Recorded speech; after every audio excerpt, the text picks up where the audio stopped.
Welcome to the Deep Dive. And today, we're tackling something that honestly trips a lot of people up, English grammar. But, the material we've got for this deep dive, it offers this really liberating way to look at it right from the start. It says, and I love this quote, "Grammar is not a cage. It's the frame that lets your English stand strong." So our mission today is pretty clear. Pull out the most important bits of knowledge, the real nuggets, focusing on, functional grammar. Okay. Think of it like your shortcut. You get properly informed about the grammar you actually need to speak English confidently, without feeling buried under a mountain of rules. It really hits the nail on the head, doesn't it? It's such a common problem our source material points out. So many learners, they just get stuck in the grammar books, studying. But never actually speaking. Exactly. Never speaking a word. So this deep dive, it's all about giving you just enough grammar, just enough to really empower you so you can actually start speaking English. Every day, we're going to cover the basics, the real essentials, sentence structure, how verbs work, those core tenses you'll use all the time, and how to ask questions and make negative statements without tying yourself in knots. Okay, perfect. Let's really unpack this idea then. Functional grammar. It's basically about, forming sentences that are correct, sure, but more importantly, understandable in real life, right? And this next part, I think, is where it gets really interesting for practical use. Let's start right at the beginning, understanding sentence structure. So the source says every English sentence really needs just 3 key parts, makes it sound simpler already.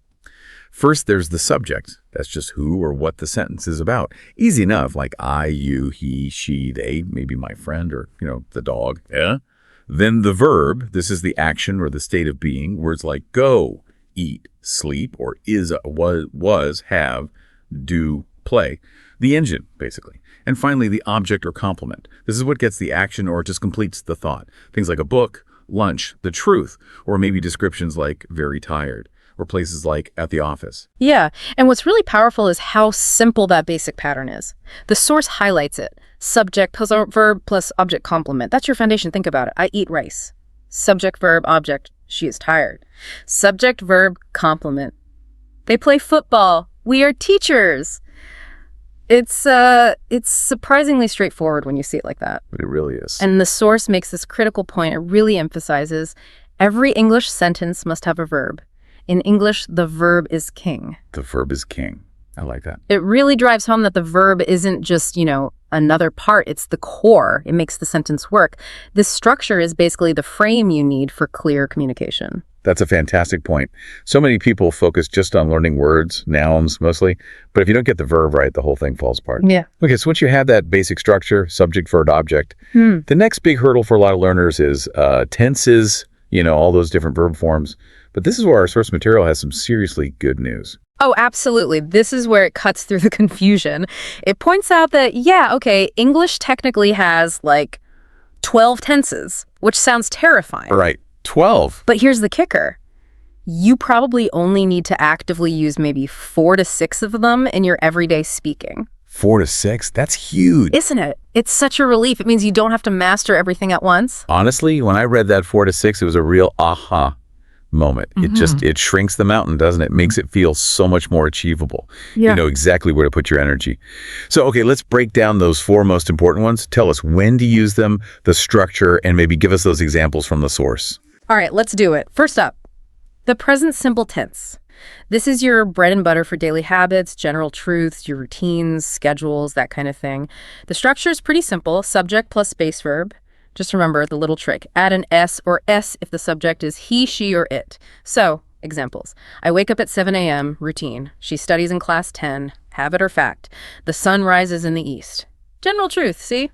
Pretty straightforward. Okay, so present simple for the regular stuff, the everyday. Got it. What's number 2 on the essential list? Number 2 is the present continuous tense. Use this for things happening right now as we speak, or for actions that are temporary. The structure here is subject plus isamara plus verbing. That ing is key. So, I am reading this book, happening now. She is watching TV.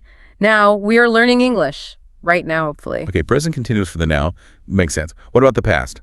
Right. For the past, the main one you need is the past simple tense. This is for actions that are finished, completed. Things that happened yesterday, last week, last year, whatever. Structure. Subject plus past form of verb. Now, here you need to know about regular and irregular verbs. Regular verbs just add iled, like worked, played, watched. Easy. But then the irregulars. Yeah, the irregulars change their form completely. Like go becomes went, eat becomes ate, see becomes saw. You just kind of have to learn the common ones. Practice. Exactly. So examples for past simple: I watched a movie, done. She visited Jaipur, completed trip, we worked late, finished action. Okay, past simple for finished actions. And the last of the big four, the future. Yep, the future simple tense. This is generally for plans, maybe promises you're making, or decisions about the future, and the structure is super simple: subject plus will plus base verb. That's it. Nice. So, I will call you, promise or plan. She will visit tomorrow. Plan, they will come at 6 p.m. Plan or prediction, those are your core four. That makes it seem so much less daunting. Present simple, present continuous, past simple, future simple. Okay. Now, we have the sentences, we have the main tenses, but how do you actually, ask something or say no to something? Our source says this is actually pretty easy, especially in the present simple, using do or does. So for asking questions, the structure is basically do, does, plus subject, plus base verb. Examples like, do you like tea? Does he play football? Do they live nearby? See, simple inversion with do or does. Exactly. And then for making things negative, saying no, it's do. Subject plus don't doesn't plus base verb. Again, using do, but in its negative form. So you get sentences like, I don't eat meat. She doesn't drive. They don't understand. Straightforward negative statements. Getting those little words right, do, does, don't, doesn't, it leads perfectly into this next bit from the source material, the practice table. Quick grammar fix. Which kind of prompts the question, doesn't it? What are those really common little mistakes, the small errors that actually make a big difference in whether people understand you clearly? Yeah, those little tripwires. Exactly. Like the source points out saying, he go to school. We hear that a lot, but it should be he goes to school. Remember that S rule for Hayshite in the present simple. Right. That's so easy to forget, but so important. It really is. Another one, I go to work. Nope. Needs the ing for present continuous, so I am going to work. Mixing the simple and continuous forms. I can see that happen. Very common. Or in the past, using did for negatives or questions, people might say, she didn't went.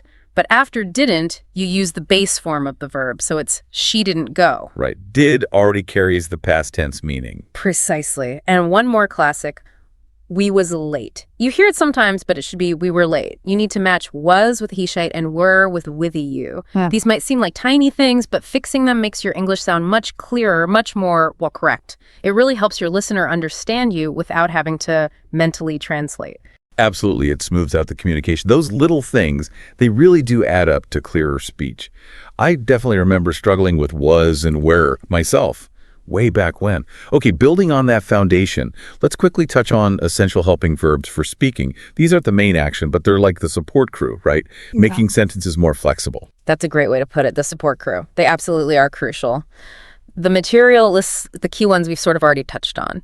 You've got is, am, are, mainly for the present continuous, like I am working. Yeah. Then was, were, for the past continuous, he was sleeping. Do, does, those are your workhorses for present simple questions and negatives. Does she cook? I do not know. And did, for the past simple questions and negatives. Did you come? We didn't see it. Will is your go-to for the future simple. I will try. And finally, has, have, which are used for another tense, the present perfect, which indicates a connection between past and present, like she has finished, meaning she finished sometime before now.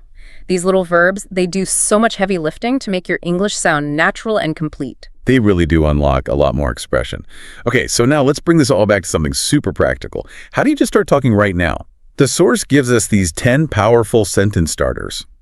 And these are brilliant, I think, because they let you jump straight into conversation, even if your grammar feels really basic. Yeah, they're like templates. Exactly. Templates you can use immediately, like starting with, I want to. So simple. I want to learn English. Boom, you've made a clear statement. Or I'm going to, like I am going to office. Clear intention, for requests. Can you help me? Essential phrase. Yeah. He's my friend. Simple description. Or we will go tomorrow. Future plan. They're just incredibly empowering. They give you a ready-made structure. You just plug in your own idea. It lowers that barrier to starting. It really does. Takes away some of the fear of forming the whole sentence from scratch. Yeah, exactly. And speaking of empowering and how functional grammar works in the real world, Let's talk about this fantastic story from the source material. It's about Ashok, the auto driver. Ah, yes. Ashok's story from Mumbai. It's really inspiring. Here's a guy, an auto rickshaw driver, never went to college, but always had this sort of quiet ambition, wanted to speak English. So, one day, a tourist, a foreigner, comes up and asks him about the Gateway of India. Ashok, right, with his limited formal English. What does he say? He gives 3 key pieces of information. 100 rupees, sir. Come, I take you there. Direct and effective. Totally. And the source makes this brilliant point. It wasn't perfect English, but it worked. He communicated the cost, the invitation, and the service. Function over form. He got the job done. That's functional grammar in action, isn't it? Yeah. And the story doesn't stop there, does it? The material tells us Ashok then got motivated. He started watching English videos on YouTube, writing down simple sentences for practice, focusing on those basic structures like I am, you are, I will, just building block by building block. And now the source says he can proudly say, sir, I speak little English, no problem. And that phrase, no problem, says it all, doesn't it? That's the confidence functional grammar gives you. His journey perfectly illustrates the whole point of this deep dive.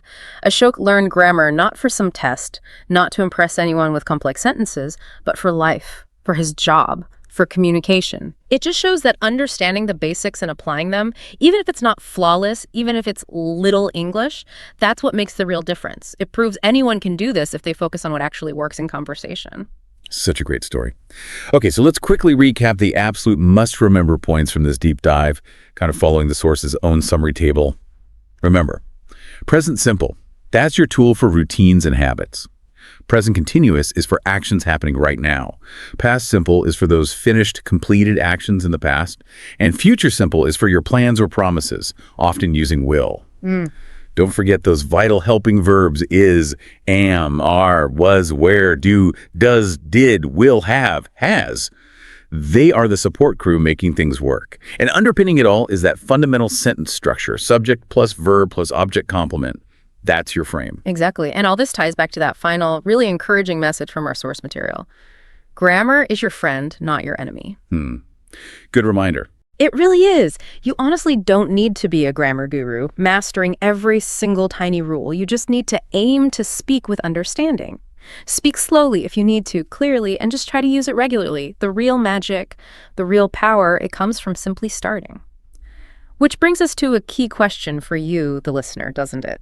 If Ashok, the auto driver, starting with almost nothing, could build the confidence to speak English effectively just by focusing on this functional approach, well, what's stopping you from taking that first step?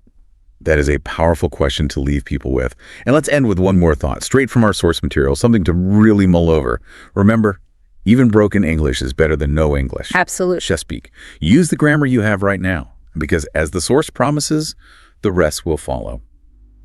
And just a little teaser for what might come next on your learning path, the source mentions building your vocabulary.